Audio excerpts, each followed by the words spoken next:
How's it going, everybody? I am Donuts. I'm here with my fiance. Thermites. This is, of course, a Black Lives Matter, all culture bastards, and trans rights supporting channel. If you're not supporting this shit, yeah. get the fuck off this channel.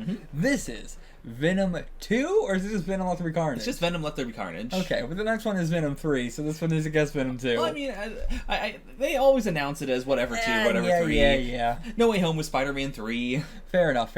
Okay, so this is Venom Let There Be Carnage. We said it, no long preamble. Watch the previous one if you want to know that stuff. Yeah, this was of course announced not like when Sony got hacked again, like the second time, and one of the big things was like, oh, Venom Let There Be Carnage will come out, and blah blah blah blah, and people were like, wait, what? What do you mean Venom Let There Be Carnage? And they were like, oh, that's going to be the second movie. They're like, second movie? Oh yeah, they did have an end credit sequence thing. There was a big end credits thing. I guess they're doing that. Yeah, that was not even like every movie nowadays has the post-credit scene of setting up a sequel or setting up a cinematic universe or whatever. But that one felt like not we're setting up a cinematic universe, but like we were setting up there's gonna be Carnage next, because of course there's gonna be Carnage next. Yeah, it's such an immediate people are going to be excited button. Yeah. That said, the end credit sequence, if you would have asked me who would you get to play Cletus, I would have probably said Woody Harrelson. That feels like an obvious one. Seeing him in the role, just in the post-credit sequence, not that excited for it. Like, I hope it's a much better job in this, whereas that post-credit sequence seemed like, actually, Woody Harrelson does not seem to fit this role, but maybe he will. Maybe it was just weird for the post-credit sequence. It's also, of course, the wig was terrible. The wig was awful. It looked awful. Get a better wig. Yeah, but it felt like a bit of a rush job. Yeah. So hopefully they thought about it. He got, a better idea of what he was doing. But yeah, so here's hoping that's, it's also so hard because we now have Tom Hardy as Eddie Brock. Now that I've seen that role, it's like, every other role in this is compared to that. I will also say before we begin, one of the big criticisms of the original Venom was people just saying it's way too long. Oh, really? What? And that's why this movie is, even shorter than the first one. Whereas sequels usually do, bulk it up a bit, because they're like, well, we want to do side plots, we want to do this and that. We looked it up before, and we thought the runtime of Venom was 2.5 hours, which, to be fair, I didn't think was insane. Yeah. But watching it, I was like, oh, damn, that was very short. Like, I mean, even if I didn't know, it just felt like a very short movie, extremely well-paced. There was no, I don't know why anybody thought it was long. There was no slow points in it. But yeah, I don't know. I don't get it. And at the same time, I'll watch an hour-long movie half the time and be like, this thing is a fucking slog to get through. But yeah, it's all just about the pace. I thought the pace was perfect. So I'm honestly a little bit worried about this one, that they're going to speed up the pace and make it too fast-paced and not enough down. Like, the best part about Venom is the moments we get where Eddie's just hanging out in the city and like his character. And I mean, maybe that might be the best parts, but it's maybe gonna be the most memorable parts, I feel like.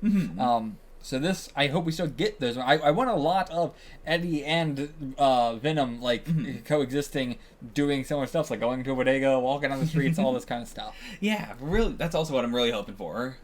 Still, what happened with Carnage? What did he hitch a ride on the meteor or the comet or whatever?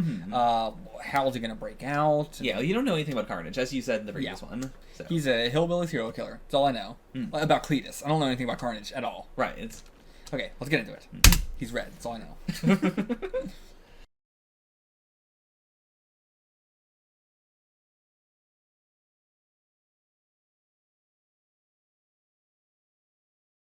Okay, we are here for the discussion of Venom Let There Be Carnage. I said the only things I would say that I didn't like about the movie were the lighting was worse, the we could have been friends thing at the end. Because I have seen that in a lot of stuff, and I do tend to like. I really like that trope normally, but I felt like it wasn't that earned in this. Like, I feel like it would have made more sense if it was like I just wanted to live, like with Eddie saying, I just want to live my life, but it's peaceful, and, I don't want to have to, all this shit. Whereas, I felt like they were building up with that with him as well, with the, reveal at the end of, no, actually, my grandmother, my dad, my mother, they were all abusing me. In the end, I would have just wanted to be able to live peacefully and normally, but I was not able to because of them. But that isn't where we went, and it was instead like, no, I reached out to you because I wanted you to be my friend because we were in similar situations. Yeah. Not that similar, but, you know, similar enough with the dad stuff. Yeah, it's a tricky one because it's very clear they're trying to do a kinship thing, but also a clear, like, Eddie is not really a mirror for Cletus. No. Like, there's a clear, like, he's a little twisted. Yeah. He doesn't, you know, he's a little offbeat. And it's very hard to square the difference. Which is why, like, it didn't work perfectly for me, but I do really like the 1-2 punch of Eddie, you know, accepting the emotional truth of, like, you know, we couldn't have been friends, but, you know, I respect what you're saying in this moment, and then Venom immediately going, fuck this guy. Yeah. Like, yeah, you with a character like Venom, you can absolutely undercut all this, like, moments like that. And yeah, like, it's something that I honestly relate to a lot in that, like, there's a lot of movies where I do feel like 10% empathy towards the bad guy is the best way to put it. And that, like, I will say out loud, I really, you know, I like this person, or I understand where they're coming from, and then I feel like everyone thinks I'm insane for saying it, because it's like, well, isn't that the guy who murdered 5 billion people? And it's like, yeah, I'm not saying I care about, I'm not saying I love him 80%, I'm saying I liked him 10%. I deal with that him 10%. And my reactions constantly. Honestly, I might start saying I relate with him 10% to explain what I mean by that. Yeah. Because, yeah, like, that is the perfect way of how I feel about Cletus, in that, like, he is so unhinged, so crazy, so, like, unrelatable, but there is a 10% of, like, I get, you know, this bit of your story is empathetic, and I feel for you 10%. Yeah. And the rest of that, I completely am happy that Venom ate your brains. And, like, yeah, I think, like, with a lot of stuff, I will say, like, if I was in their shoes, I would have done the same thing. If I was in Cletus' shoes, would I have done the same thing? I mean, it's hard to say, because I was not in that situation as a child, so, yeah. You know, not like I'm in that situation now, but you know what I'm saying? Like, it's hard to put yourself in that situation. Whereas a lot of other characters, I could put myself in that situation. But, yeah, that one is hard to say, but, like, there is still a level of empathy even for that, of, like, you know, and like, we had, like, the movie did an interesting job of, like, making us sympathetic towards him at the start, then going, like, oh no, like, you know, you should be a little bit empathetic for him, but here's the, like, he has been, you know, awful since the very beginning, and then get the reveal of, like, but why was he awful from the beginning, or something like that. Yeah. And again, you have that with a lot of serial killers, like, awful, you know, like, family situation and that, but that does not excuse being a serial killer. Yeah. It is like you can have empathy while still condemning the action, but, like, understanding why it got to that point. Yeah. But also understanding it takes a certain kind of person for it to have gotten, like, that's, like, out of hand in the first place. Yeah, and there is also a layer of, like, wanting to play up the being fucked up. Yeah. Like, in the same way that, you know, Eddie and Venom both try to be cooler than they are, especially Venom. Yeah. Like, I think that's very apparent in, you know, Cletus, in that, like, there is a layer of being intentionally obtuse and trying to fuck with people that he drops once he's free. Like, it's a clear, like, while I'm in this extremely tight state where I can't really affect people, I want to affect people with the way I write, or the way I'm reclusive, or, like, leaving little clues behind. Yeah. And as soon as he has actual power, he still is a weird guy, but he drops a lot of what he was doing beforehand in order to gain some level of power. Because he's like, well, I got power now. I can be more, you know, I don't have to fuck with people in that way, because I can just eat them. And we saw that in the post-credit scene as well of last movie, of, like, do you want me to do the whole serial killer shtick for you, or can I just drop that? Yeah. And, like, yeah, I love that little bit, you know, of, like, yeah, he's just, it is a way to get control in an environment where he doesn't have control. And I mean, that's half the shit with Venom in this movie. Oh, yeah. Is trying to gain control in an environment where he, you know, does not have much control right now. Yeah. And, like, that's just a lot of relationship stuff in general. Honestly, yeah. And, like, yeah, I'm glad the thing people liked about the first movie was the 5% gayness that it had. And then they really amped it up for this movie. Because, yeah, I never trust it when people are saying this thing is gay. Like, we watched Our Flag Means Death, and even at the start of that, I was like, I don't know. People call it the Gay Pirate Show. I'm not totally sure about this until it was very obviously that. I mean, it's still crazy how much that has, like, been the one show that is not super queer-baiting or anything like that. And, like, even, like, going from Venom 1 to Venom 2 and Venom 3, like, I highly doubt we're gonna go to, and now they're just gay. Yeah. But at the same time, it absolutely feels like the kind of movie where Venom would just say, we're gay now, Eddie! Deal with it! I could 100% see it being the big Eddie is like, well, no, you're a symbiote, you're an alien, it's a different sort of thing, and then going, we're homosexual! I can fully see it. Like, this is the kind of movie where they can say anything like that, and it'd be, like, so perfect. Yeah, like, even in this movie, like, with how clear they were doing a gay thing, I still didn't expect on the beach to have the confession of, like, you said you love me. Yeah. Like, a very clear, we're not, like, this is very much, metaphorical in a lot of ways, but also, I am a symbiote who identifies as a guy, you're a human guy who identifies as a guy, we love each other. Like, yeah, I loved it so much. The whole relationship with this movie was so fucking good. Yeah. I loved the fucking, like, so much of this, like, of the dynamic of them in their, like, buying stuff, like, in the store and everything that, felt like the commercials for Yu-Gi-Oh! On WB Kids by 4Kids. Oh yeah, I know exactly what you mean. Like, yeah, the fucking, like, Yugi going to buy a hamburger and be like, I want ketchup. No, I hate ketchup. Okay, no ketchup. Like, that is, I love the argument over what we're buying or what we're doing. Just like, yeah, like, this movie had less time than the previous movie, but they still managed to fit in a lot of, like, banal stuff, or a lot of, like, this isn't 100% important for the plot, but it is just the characters living, which is extremely important for the plot, for the story they're telling. We spent quite a considerable amount of time setting up the, like, exposition in the first movie and stuff like that. And this one, it's like, this is happening, this, and then this, and then this, and now we're movie, go! And it's just like, okay, this was the pace I was worried about. And then the rest of the movie is just like, no, now we'll do the normal pace. We get all the exposition out in like 5 minutes, if that was even 5 minutes. That might have been like a minute. Seriously, it felt so fast. But I do respect it, because it is a lot of like, here's some stuff we're going to be unpacking throughout the movie, so we don't need to spend a ton of time slowly introducing you to the idea of a serial killer. Or like, I respect that we don't have a clear, like, in-universe big explanation for Shriek's, the way she is. Yeah. Like, we know that there are, people who are mutated out there, but that's it. It's a hard, like, we don't need to say anything more than that. This is a superhero movie, she has powers, whatever.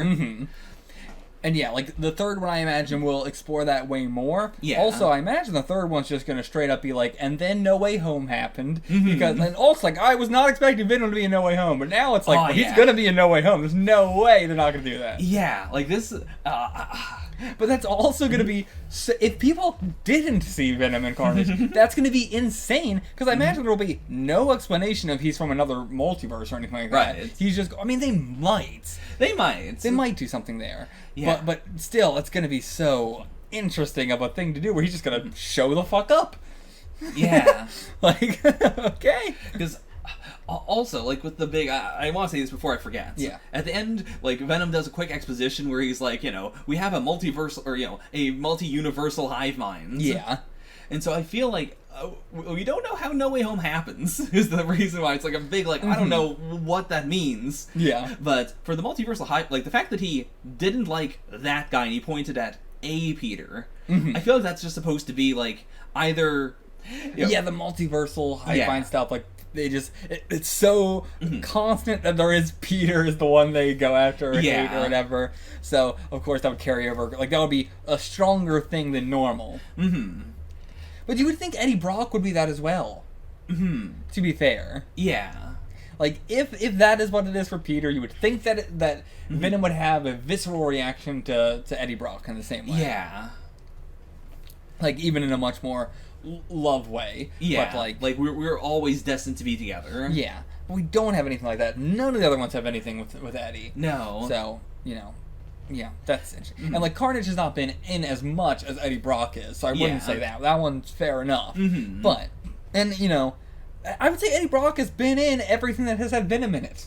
Yeah, like... what has not had Eddie Brock in it has had Venom in it? I can't think of anything, because, like, even if they don't immediately do it, like, Spider-Man 2017 does not immediately do Eddie, but then they do an arc later with Eddie. So, yeah, like, I don't know what doesn't. Even the Neversoft Spider-Man game that I played has been in Eddie Brock. Yeah. But yeah, I also, just something we didn't talk about in the first one, Eddie Brock being a successful, good photographer and a good, I guess not photographer, but a good, like, reporter. Yeah. I think that's fucking dope, actually, finally having him not be like, you know, he sucks at his job. Yeah, like scraping by. Yeah. Which I don't know if he sucks his job in every version, or just like some of the versions that I've seen him in. Because I can imagine, you know, some versions might just do because Peter is Spider-Man, he can get better pictures of Spider-Man, and Brock cannot. Versus a lot of the ones I see is like Brock's just absolutely fucking stupid and puts his fingers in front of the camera and shit like that. Yeah, like I think a case could be made with the fact that this is clearly a universe that does not have a Spider-Man. Yeah. Like, you know, Eddie had to leave New York for other reasons because he got ran out, but like he still has the freedom to, you know, do what he wants without there potentially being a Peter situation involved. Yeah. Like, yeah, there's probably Peter Parker in this universe, but probably not a Spider-Man in this universe. Yeah. I think that's very interesting as well. Also that he got his job back at the Daily Bugle, but from San Francisco, it seems like. Yeah. That's interesting. Unless the Daily Bugle has a San Francisco line as well. Yeah, or I guess it might just be a, like, kind of like if you write something for the AP and then they, like, give it to other, like, news stations. Yeah. Like, this was such a good article that, you know, the Daily Bugle ran it instead of something of their own. Why would, what was her name? The wife?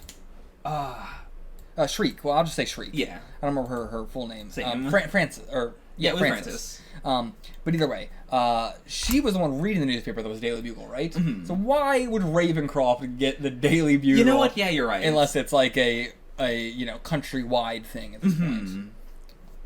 Where? Avengers Compound is in New York, right? Yeah. Okay, just wanted to, I was like, is it, or was that in, like, you know, California or something? No, it was in New York. Okay. I mean, in a world without Spider-Man, I imagine Daily Bugle is actually a lot more interesting for people who don't specifically hate Spider-Man. That's true. Because, like, imagine reading a newspaper where 90% of the time the headline is Spider-Man does X and Y, and, like, whether you believe it or not, it's just like, this is always about Spider-Man, but always in a negative sense. It's always like, fuck this guy. Yeah. But also, what the fuck are they printing other than Spider-Man? What are their opinions on anything else? Yeah, because also, if there's a Jameson in this world, it's a Jameson who lost, you know, his son was the hero astronaut, went to space, came back down. Maybe he's dead, maybe he's not, but he was just, like, you know, in a really bad accident. And this is definitely not a universe in which the Daily Bugle is, like, they fired Brock for doing, like, going after the truth and everything like that. So... you know, they're not good. They're certainly not. They're probably still a conservative, you know, newspaper and everything like that. But yeah, that is interesting to note. Yeah. Yeah. It was like that we didn't know where he went at the end. Probably not important because now we're in another universe and everything like that. Yeah. But like he specifically like pointed out like, oh, I'm glad you brought me here, Eddie. And it was like, okay, where is this? Oh, not important. Just what he meant by that was a beach. Yeah. I'm guessing it's a pretty deserted beach in their universe. As they, like, you know, we don't have to hide ourselves. We can just, like, walk around and get our dicks out and all that. Our dicks out. Like, Venom has a dick, too. Venom could have a dick if he wanted to. Yeah, he can make one. Venom could have as many dicks as he wants. No such thing as can't. Oh yeah. The only other thing I didn't like in the movie was the hacking with Carnage. But it's this sort of thing where it's like, I don't like it, but I cannot imagine any other way in which the movie could happen without doing that. Yeah. So I'll give it a pass, but I don't like it. One of the things that used to bother me, I've just gotten used to it over time, is that, like, one of Venom's abilities in the comics is that he can, like, transfer via phone call. Okay. Well, I guess because that's going through the lines. Going through literal phone lines. Yeah, I get that. Yeah. So, that's what I thought of when I saw that. Like, how does this, like, is he going through the internet lines? Yeah, because he was in the computer, basically. Like, we see it on the screen, essentially. Like, how does this work? If they didn't show him on the screen, I would be like, whatever, he's just in... Like, Cletus has no idea how to use a computer, because he's from 1990s. Yeah. Probably also very poor, never used a computer. So, I get this. But also, like, and Venom probably knows how to use a computer. Like, like, you know... He's, Carnage. Yeah. No. Venom knows how to use a computer. And because Carnage is a piece of Venom, he would know. But Cletus would not. But I don't know why he would be inside the monitor. Yeah. But yeah, I'm not sure how I feel about the trade-off of more color, less lighting. Not a trade-off I've seen those things do, but no. I guess that is the, like, because it was so black and white and gray, they were able to have a better time with it. Maybe I don't know. I don't know how lighting works. I know when I like lighting. I know when I don't. Yeah. But yeah, the only thing that slowed down the movie was Mulligan, and not that much. Like, slowed it down 1%. Yeah, I was worried at the very, very start, because I was like, are we going to do a whole like what you were describing with the first movie? Like, yeah. Is he going to go to his friends, and then he's going to get his superior in, and they're going to talk about their wives? But as soon as we saw what the connection was, it was like, no, this is actually going to be, like, as streamlined as the first movie. Yeah. More or less. And yeah, I do like the, like, you know, we're getting married and we're bringing 3 guests, which is Eddie, the cop, and Venom. Yeah. Like, one for each of them. I do love their trio dynamic in the same way that I love the, you know, our main characters. What's the forward word for a throuple? Like a quuple? Yeah, I don't know. Yeah, like that's not quite where they're at, but it is that very, like, you know, we are Venom, we are together energy. Yeah. It is that, like, you know, we can all care about each other and work together and do stuff, you know, we can trust in each other. Whereas the Venom, Shriek, Carnage, Shriek, Cassidy dynamic is very, like, 2 of us like each other, 1 of us hates 1 of us. Like, yeah, it's very dysfunctional. Extremely, extremely dysfunctional. And, like, using Carnage as a means to an end rather than, like, a, like, truly, like, they are not symbiotic in any way. Yeah. It's something it feels like it might be, you know, the case on the face of it. Yeah. But as soon as you dig a little deeper, you can see what the problems are. Just like, you know, the first day you move in with, you know, a bunch of people, like if you're doing a shared living situation. Yeah. Usually you're like, this could work. And then the more you are in that situation, the more you're like, oh, this person sucks, and this person always does this thing.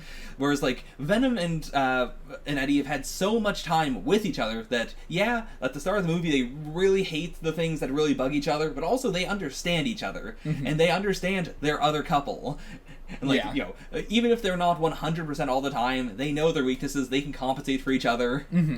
And yeah, like, I mean, as he says, when you love somebody, you accept them, flaws and all. Yeah. And although I'm pretty sure in that moment he was saying, like, you have to accept my flaw of not having hair, but it all works. It's just generally insanely funny. Fucking funny. Was not expecting it to be this funny, which is wild because, yeah, Venom is generally, when he's not being very edgy, he is very funny, and Carnage also usually pretty funny in a very, like, Joker demented way. Yeah. The little tiny bit I have seen of him, yeah, he seemed very, like, very funny in a very different way than Venom, but... by the way, you're familiar with Shriek in any way whatsoever? Not really, no. I've heard the name, but, yeah. Very striking design. But yeah, I wonder what Ravencroft was in. Let me look up Ravencroft just to see what that was in. But okay, the one I remember, I thought it was an X-Men thing. I was thinking about the asylum from Deadpool. Deadpool 2. Yeah. But no. Ravencroft was mentioned in The Amazing Spider-Man 2, specifically, as being the place where Electro was kept imprisoned. Okay, so not the like post-credit scene where they were doing the whole, like, we're gonna build the fucking Sinister Six. But no, it's the place where, like, you know, Harry runs in and tases him to give him power. Right. That place. Okay. So, okay, cool, tying that together there. So, interesting. But not the same universe either way, so... Yeah. Interesting. Because, yeah, that would have Spider-Man in it, which definitely seems like there's not Spider-Man in this universe, so... But yeah, I also, are there other superheroes in this universe, or is there just comics and the idea of superheroes and stuff like that? Because, of course, you know, it's a universe, so you can always be like, oh, there's stuff in the shadows, or stuff no one talked about, because why would they?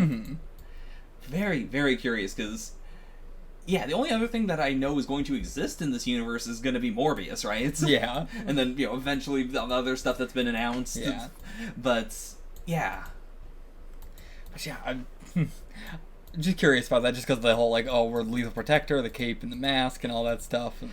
yeah, like, where did Venom get that idea from? I mean, I'm not opposed to just superhero stuff exists in the universe, because of course it would, but, yeah. Like, they do... in Venom 1, they do, like, mention, like, oh, sound is Venom's kryptonite. Oh, yeah. So this could be another MCU. DC has to be the premier comic book company because there's no Marvel comics. I mean, Ravencroft is like, you know, Arkham, so I guess that makes sense to do it like, yes, we know, we're doing a nod. I mean, I assume the comics were doing a nod, but you get the point. Oh, yeah. But yeah, what else was there to talk about here? Like Cletus in general, just like very like the specifically like Woody Harrelson playing Cletus and that very good, like performance and that. Really, we were talking about at the beginning of like that wig in the post-credits scene was fucking awful, and just the acting was not that good. No, but this was like doing it much better. Perfect. I was very worried, the fact that we started off with, it's Cletus Cassidy and he has a love interest, it immediately worried me, because when I think of Cletus Cassidy in the comics, or of Carnage in the comics, I think of both of them as being, a serial killer incarnate, just a person who wants to do bad things. Yeah. And, obviously that is what we still got here, but I was really, really worried they were going to do but actually he's doing it for his, childhood crush, and there's actually a very normal person underneath all of this. And that's not what they do. He is a little softened, but I think that's fine given the story they were telling. Like, I was a little bit worried that too, because like I would want it to be as maximum carnage as you could possibly do, but like, I'm glad we got as much as I would have wanted. We could have got more. You could always get more carnage. But like, I'm happy with what we got. It was very surprising that he did the whole, I'm going to break all these people out of prison, and that really didn't go anywhere. And we don't have like a scene where that was, mattered anyway. Yeah. It was just chaos, I suppose. Whether he killed everybody in that prison or let the prisoner escape, like movie-wise, it really wouldn't have changed anything. So it's interesting that they specifically made him break the prisoners out. Yeah. I guess it was more of a, like, light morality thing of, like, he'll kill the cops, but he's not just killing the prisoners. Like, he's not just destroying everything.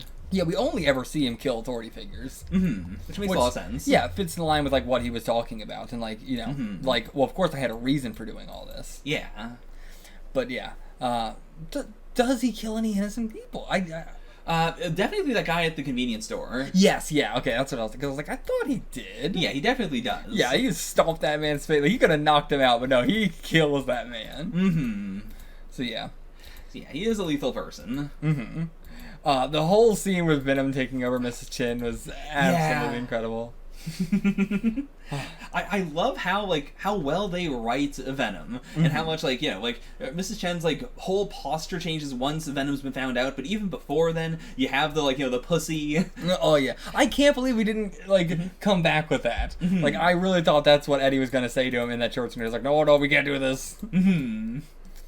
But yeah, I also like that this movie does a lot of stuff where it's just like, they'll say a line like, oh no, he's one of the red ones. And it's like, we're not going to explain what that means. You kind of get what that means. This is a thing, like, so many other movies would do like my question at the end would be like, why has this never happened before? You're saying a host never had, it's like blood getting in somebody else's mouth. Like, not a human, but like, any other times they've done this on other planets and whatever, and multiverses and everything.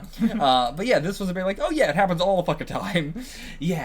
I will give the SSU credit. It has the confidence of something that's going to be a universe. Like, it's willing to do stuff and just be like, we're gonna explain it later. Like, this is not a plot point, you pedantic assholes. Yeah. We didn't forget it because we didn't resolve it in the movie. It's just a thing. It's in the world. This gives me more hope for Sony's, universe. Except for the fact that they're doing, or that they did Morbius twice, basically, like the re-release, and then fucking El Muerto, and I mean, I'm excited for Kraven. I'm very excited for Kraven. Yeah. I'm gonna lose my mind if everyone's been lying and Morbius is actually very good. No, I mean, nobody saw it. Nobody knows. Nobody knows. Not a soul has seen Morbius. Oh my god. I mean, Morbius is a perfect example, though, of, like, that's not like El Muerto is insane, because why the fuck would anybody, what is the why? Yes. But Morbius is a character that people really liked. Yeah. And then it was like, let's make this pedophile man do it. And it was like, what did you expect? Yeah. I mean, also, just I imagine the movie's also terrible on top of that, but we'll see. We'll see eventually. I don't want to see eventually. You gotta see eventually. Oh my god. Do it until we die. Speaking of doing it until we die, by the way, love Carnage's whole look in this movie. Yes. Like, the one thing that will it's the problem I have with all the comic book movies of like, oh, he's not crayon red. Yeah. He's not the Carnage I could draw in my books as a kid. But it's fine. Like, I appreciate the trade-off of he does look very, very fleshy and intestine-y and gross. And one of like his trademark things is, you know, the big like you can stab through him, and unlike Eddie, where like you stab through him and you're hurting Eddie, but you know Venom can fix it up. Like when you stab through Carnage / Cassidy, like it is just like a big hole. Like he just completely fuses with the symbiotes. Okay. Like it's like an even deeper connection in a way than, you know, Venom and Eddie. Interesting. And that is like a lot of what the animation gave me. Like a very like he completely goops himself. Yeah, I didn't think about that, but yeah. Yeah, it did not cross my mind until you said that, but yeah, there is a lot of moments like that where it's like, yeah, how would this be physically possible? Yeah. Like, again, just one more comic thing is that, like, you know, Venom, when they're being good, you know, when they're vibing together, generally, like, you know, Eddie and the symbiote will say, we are Venom. Like, it's always a plural. Yeah. Whereas, like, Cletus, because, like, Carnage has only really ever known him, and because, you know, they're both pretty insane serial killery, like, Carnage will say I, as in, I am Carnage. Like, there is no either of us here. We are exactly the same, because we have the exact same goals and motives and feels and whatnot. Okay. This movie is actually really interesting in that it doesn't do that, but I do like it. Like, there is the clear divide of Carnage wants to kill his dad, Cletus loves his wife, and they do not really agree on that. Like, they'll work together, but there is a clear divide there. And I do like that for this exact story. For the story of, like, this is a relationship, this is a different relationship, one of these is stronger than the other because one of these is, you know, more about talking things through and actually trying to work it through and live together. Whereas the other is just a thing of convenience. Yeah. Oh, yeah, I hope there are some comics out there that are this dynamic of, like, Venom without Spider-Man, and, like, like that's why I read that Infinity comic, because it was Venom versus Carnage, and I was like, oh, I'm actually really interested in that. It was like, no Spider-Man, just Venom versus Carnage. Also, I just like the style of the Infinity comics. But, yeah, so I hope there's more like this, because I really enjoy that, like, I enjoy Venom stuff more without Spider-Man. I can understand that. I'll definitely tell you, there's definitely a lot of Venom solo stuff. Ooh. Or, you know, solo as in, you know, no Spidey. Yeah. Very excited for that. Yeah. I mean, of course that's what you meant by solo. There's nobody's like, oh, here's a solo Spider-Man story. It is literally only Spider-Man, not another character until look. It's only Venom. He's in a room for 40 issues. Oh, yeah. But, also, like, going off on the there's no Spider-Man in this world, I like Venom is Spider-Man, but better in a sense. Like, you know, lots of Spidey's strengths, none of his weaknesses. Also, like, you know, he doesn't trigger the Spidey sense and all that. And then Carnage is generally supposed to be, like, the upgraded version of Venom to Carnage. Or, like, yeah, it is the, like, I'm everything you can do, but even better, and I don't trip off your, like, you know, your awareness. And I appreciate, like, how they managed to do that without there being a Spider-Man. Like, neither of them swing around, neither of them do Spidey moves. Yeah. Like, the one thing Carnage does is even close is, like, you know, hanging himself up. But even that is very clearly not supposed to be webby. It is, like, is strewn intestine-y. Yeah. It is more like, you know, I'm spreading my, like, you know, my veins and stuff all over the place. What is that game? Carrion, I think it is. I believe so. Yeah, it reminds me a bit of that, and like how like it's so tendril. Like there's a mass, and there's tendrils that come out, which is not really what I would say Spider-Man is. No, you know, Spider-Man is it comes out of the hands, the arms. Yeah. Like, but this is like it comes out of the back, which is so much different. Yeah, like, I'm also just fascinated with how they're able to capture the different feelings of gross, and that Venom is very goopy, very, like, sludgy. Oh, yeah. Whereas Carnage is way more like your guts, but like a kid's version of what guts are. Like, no identifiable gore. It's just like the concept of gore, like in Carrion. Yeah. It is just all red and fleshy and sticky, and there's, like, membranes that pop. It's such, like... saying, like, Venom is black slime, which I feel like everybody, if you say, like, picture black slime, picture green slime, there is a difference in consistency and how it works, and but there's no, like, what is black slime versus green slime? But everybody knows what that means. It's interesting how that is, you know, the case. Like, Yeah, I'm fascinated by that stuff. And through medical problems that I've had, I've described smell sometimes as that is a green smell versus like a yellow smell. And I think people know what that means without like knowing exactly what that means. And like that's how that feels of like Venom has a very specific black slime, which is just like that doesn't exist in nature, but it is a thing we all understand. Yeah. It is in a weird way that like it's tapping into real world things, but it's not an actual real world thing. It is just this like you all know what this is like. Yeah. And yeah, like as you say, Carnage being so intestine-y, gut-based, it has that like feeling like blood is dripping off, or like that like filminess to it. Whereas like Venom doesn't leave behind anything. No. Whereas like Carnage feels like he is leaving behind slime trails and stuff like that. And yeah, talked about it before, but again, it not being the bright red, like the blood red that it should be, especially because it is blood in this as well, which is now why I'm like, oh, so it's not just a visual thing, it is blood. Yeah. I mean, maybe in the comics, I actually have no idea what it is in the comics. But, yeah, it like, they were going, I feel like they were going way more for orange, because I can see that, yeah. Cassidy is orange, but, you know, like, he's not red. Yeah. And like, yeah, I feel like that is just what they were going for more. Like, it's interesting because it doesn't quite match. His hair isn't like as orange as it was in like the post-credit sequence here. Yeah. Or last movie. But like that is like what they were going for. But he also is wearing like a orange kind of collared shirt sort of thing as well. But yeah, so I get what they were going for there. Yeah, I think. Sorry, what were you saying? Oh, just I think part of it's also just the lighting. Yeah. Of like they tried to choose a color where like depending on the lighting, you can still get the general look of it. Whereas like if it was very very red, I feel like with especially with how the lighting is in this movie, I feel like there's more of a chance of it not looking quite as right. It would also you would have to go way more liquid. Like Riot should have been like pure red if they were going to do something like that. Sure. Like obviously they wouldn't because you want Carnage to be the red one. But like the blades and everything like that would fit way more. They wanted this to look like intestines. If it was bright red, it wouldn't look like intestines. Yeah. And I think that's the key, factor there as well. Like, I understand why they, even though I want the red one, I understand it wouldn't look as gross and intestine-y as they wanted to. Yeah. And it wouldn't match Cassidy's color scheme. Which as well, like, like doing the like very ginger, rosy skinned, orange coat with the like black, like goth black woman. Yeah. Like, just the color design of this is so much different. It's wild how much different they went with the color in this movie versus the first one. I can't get it. Like, it is so different. Yeah. Such a different, like, vibe. I don't think it's an actual, like, thematic thing. I mean, in the movie, like, Eddie has more red stuff on before, like, Carnage is created.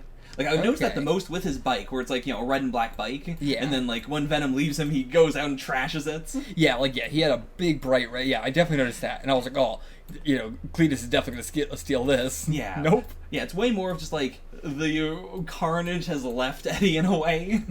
Like, he goes back to being, like, he starts off pure black, there's a little red for a bit, and then he loses all the red and goes back to being black and gray afterwards. Yeah.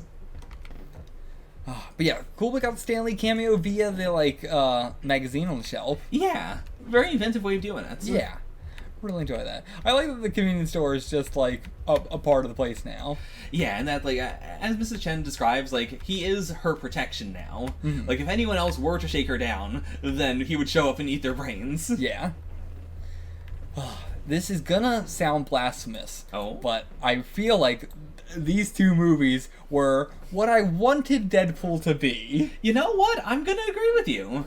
Like, Deadpool gets the R rating, but it doesn't feel as, like, lethal, and it doesn't have quite that tone of like very dark but also very funny. I completely forgot that was an R-rated. Oh yeah, both the Deadpools are R-rated. I forgot about that. Whereas both the Venoms not R-rated, PG-13. But yeah, the tones are so different. Oh yeah. Again, it's as we talked about last time. You can do so much more violent and fucked up shit if you call your movie PG-13 and just don't put blood in it.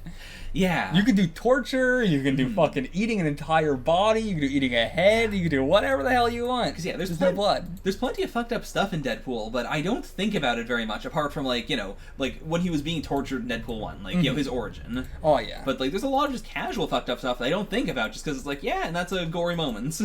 Yeah, it's...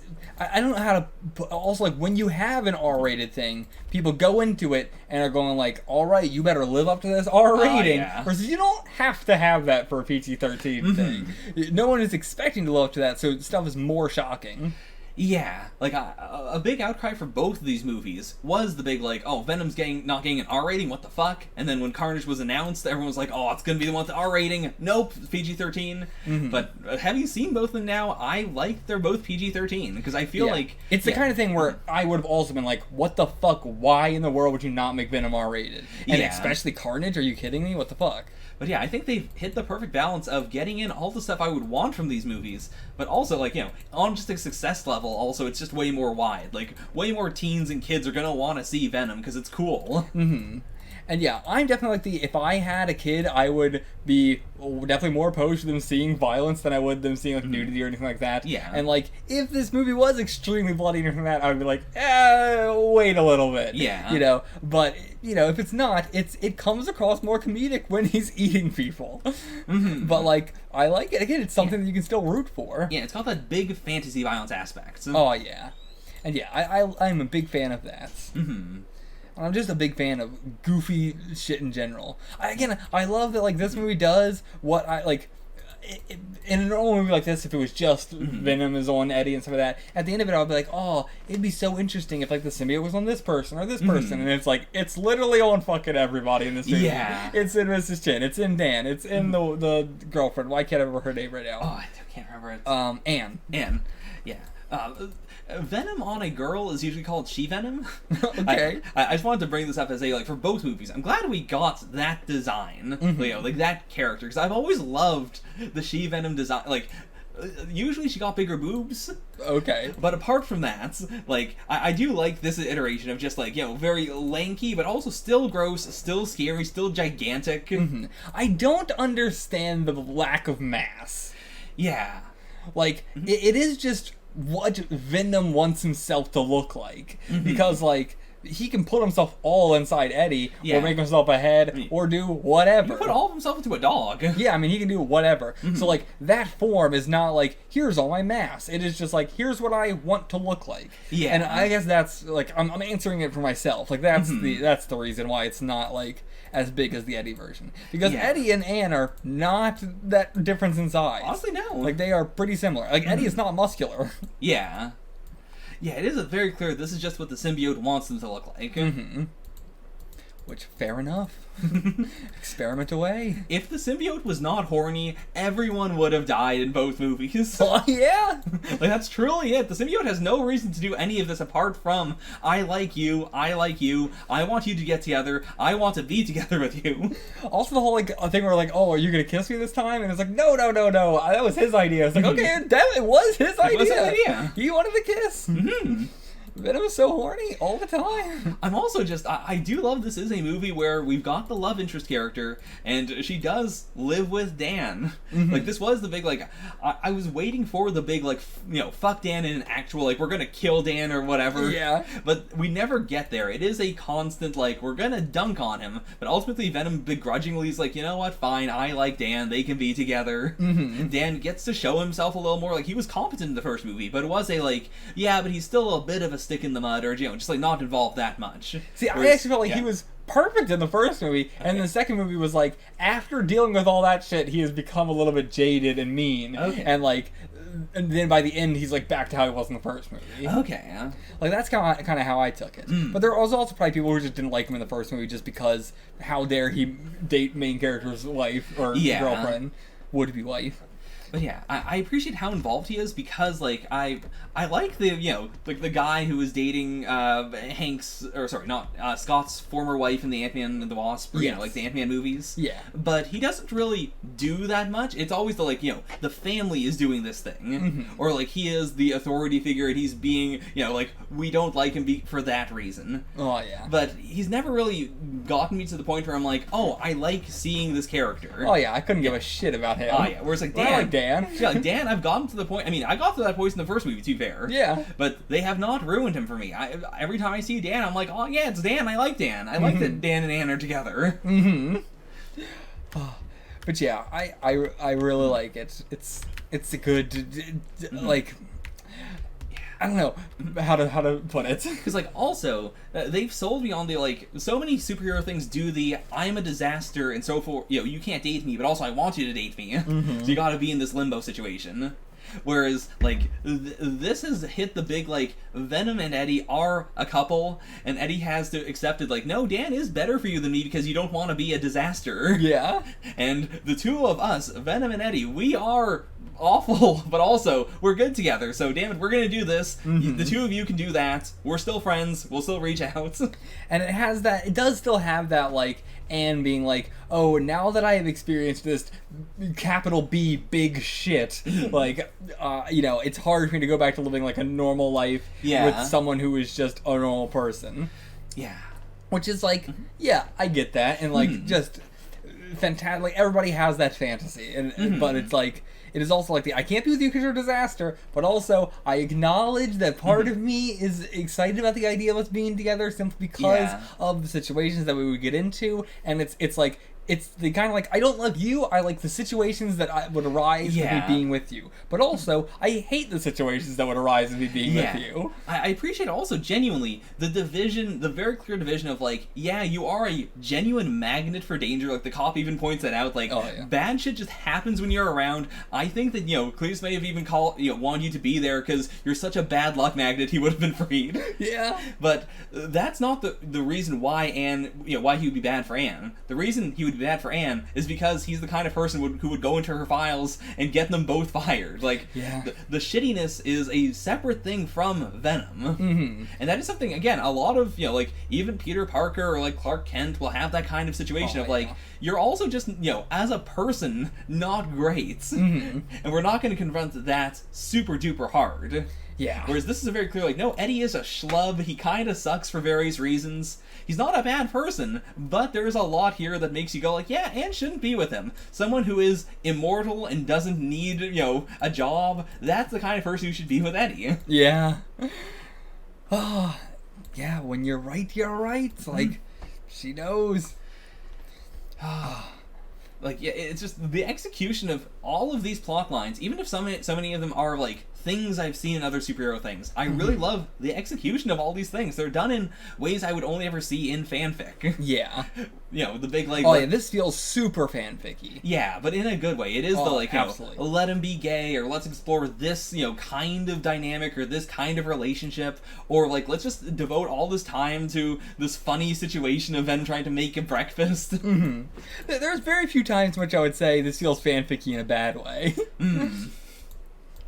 But yeah, that is the best way you put it. It feels incredibly fanficky. It feels like the kind of shit I only see, like, it's so hard to get good male gay relationships in stuff that is entertaining and interesting, and is not a lot of it can also just be very, like, very, like, these two are terrible for each other, and that we're just gonna do that because I liked these two characters were terrible for each other. Yeah. Rather than, like, this, where it's like, they can be very toxic, but they also are perfect for each other. Yeah. And not in a toxic way either. Yeah, and it is extremely complicated. I am bored. Like, I appreciate the need for gay relationships that are very simple, because, yeah, why not? But I appreciate that this is very muddy and weird and strange, and they do confront that, and they're living with it. And it is a, like, there's not much like this out there that is, not fanfic or not, like, very, very small. like the first movie is like okay, like this movie way more like actually gay subtext and all that stuff. Barely subtext. Another series that I really like is specifically the American version of Wilfred. Okay. Love the show Wilfred. Very much so like the first movie, which I feel like is way more like a situation of this guy is in love with this girl and then also has a best friend who is like very detrimental and very like, you know, putting like I want our friendship to be more important than your relationship and in an extremely toxic way and like a we are not friends that are made for each other but like you know like Shaun of the Dead I feel like you know does that you know, as well. Okay, I fully get that. But yeah, Wilfred also has that like is Wilfred better for the main character or worse, which is also kind of what the first movie was doing of like there is argument for making the life better and argument for making the life worse. But you know the one thing I can't give Wilfred is it doesn't seem like there's really any gay subtext there. It feels way more and that's someone who looks for the gay subtext everywhere. But yeah, it's way more that like shitty friend dynamic, but also like maybe they're not a shitty friend, but also it's making your life worse, but also it's making your life better. But like I appreciate this doing that dynamic, but also in a more explicitly gay way. Really, because I am such a sucker for that like relationship with an extra third person who is very pivotal to that relationship. And yeah. Such a sucker for that kind of thing. And I've said it before, but I want to say my thing too of like I love it when I hate it when there is a thing that's like we're doing this as subtext and only a subtext, but it could just be the thing, but we're not going to do the thing no matter what. I hate that. I love it when there is something where it is subtext, but also it's actually text.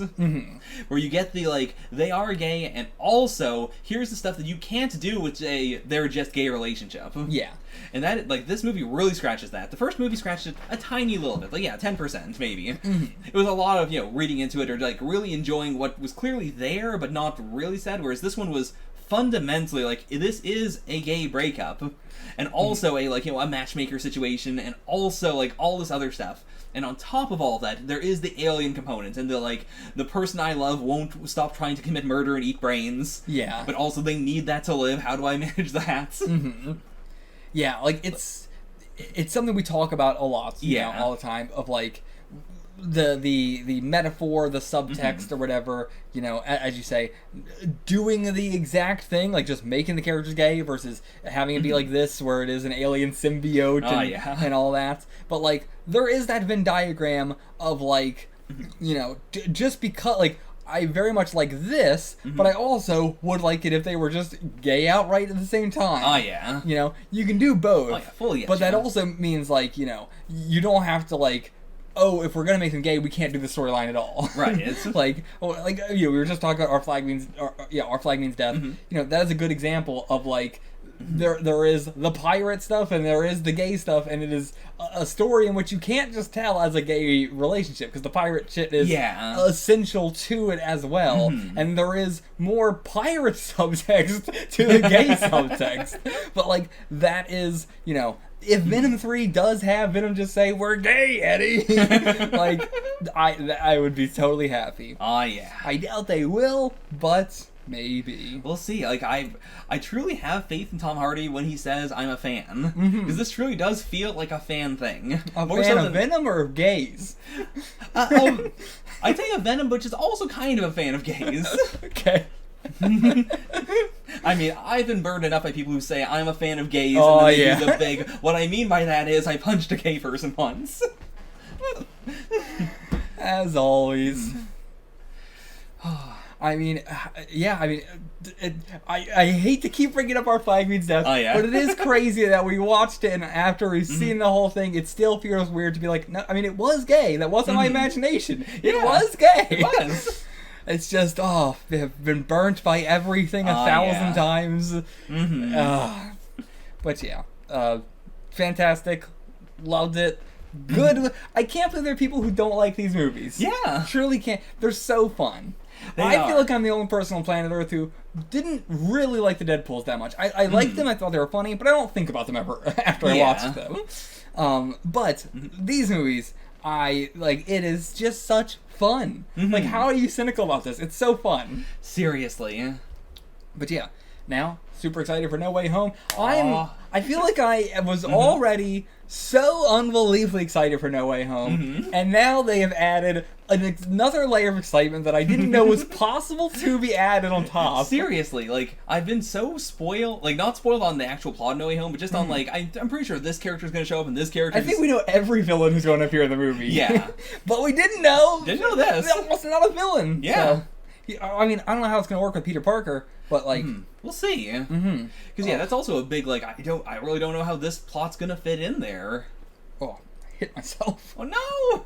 Oh, I'm a bad mouth. Oh, no, not the bad mouth. Oh, but, yeah, I don't know how it's gonna work or tie into, you know, the movie. Like, is he gonna be... Like, why are, like, would they be fighting Peter? Or it might start that way and then team up, but also, like, it would be insane if it was, like, the 3 Spider-Mans and then Venom just also there. I have not seen that shot for the movie. I mean, I can't believe I haven't seen spoiled on this, which also gives me a little bit of terror in my heart of, like, is he actually in the movie, or did they just do this and not appear at all?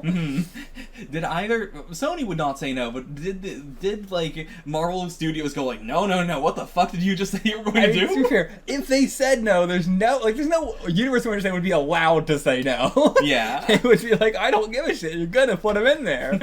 You find a way. Which, I mean, would be the exact situation of Spider-Man 3. You will put Venom in the movie, you will find a way to put him in there. I cannot believe... If they do that again, if this is the... When you get to Spider-Man 3, the suits make you put Venom in the movie. That's why there's no Amazing Spider-Man 3. Oh my god. Oh boy. But yeah, Tom Hardy, I love you. I've never seen you. I guess I have seen you as Bane. I didn't know you were Bane, but amazing, absolutely incredible. That's it. We'll see you guys for the next one. Wait, yeah, I guess you don't know. You wouldn't have a guess as to like what they're gonna do in Venom 3. Or We're not gonna do anything. When of these characters next gonna appear? The next gonna appear in No Way Home. We know that. Venom will return in No Way Home. All right. See you for the next one. Until then, get the fuck out of here. I never tied that up with you. Yeah, I'm also super excited for Venom 3, by the way, now. Yeah. You know, didn't care, but now, super excited. All right. Let's end. Bye. Bye.